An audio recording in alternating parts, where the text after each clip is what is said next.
চলে এলাম তোমাদের জন্য আরও একটা নতুন রেসিপি নিয়ে। আমার আজকের রেসিপি চিকেন কাবাব।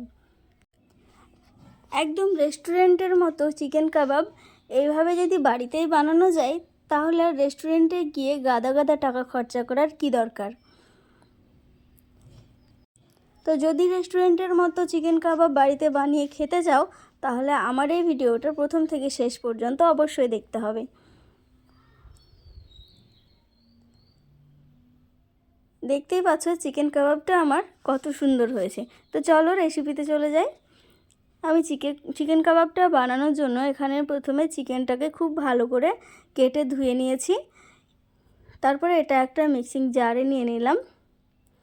একটা পেঁয়াজ কুচি করে দিয়ে দিলাম, লবণ, হলুদ গুঁড়ো, লঙ্কা গুঁড়ো, ধনে গুঁড়ো আর জিরে গুঁড়ো।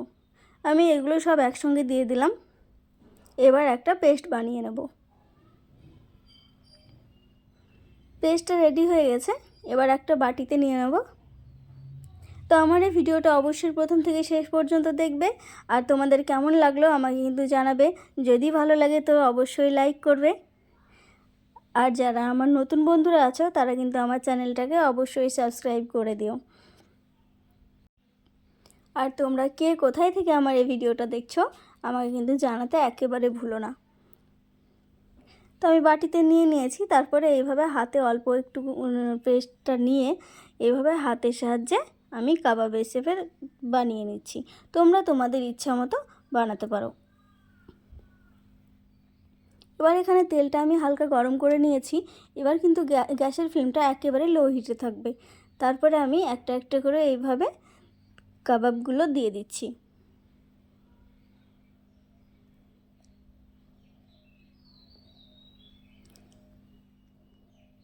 এভাবে লো হিটে কিছুক্ষণ ভাজতে হবে।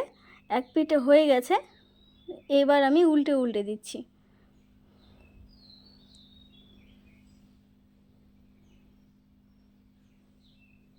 তো সব কটা উল্টে দিয়েছি, আবারও কিছুক্ষণ আমি এভাবেই ভেজে নিচ্ছি। তো আমার কাবাবগুলো খুব সুন্দর করে ভাজা হয়ে গেছে, দেখতেই পাচ্ছ খুব সুন্দর একটা কালার এসেছে। তো এবার আমি উঠিয়ে নেব।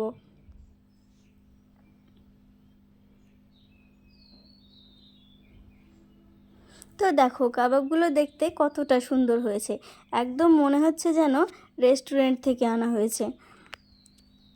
তো কাবাবগুলো আমার দেখতে যতটা সুন্দর খেতেও কিন্তু ঠিক ততটাই ভালো লেগেছিল। একদম কোনো নামি দামি রেস্টুরেন্টের থেকে কম না।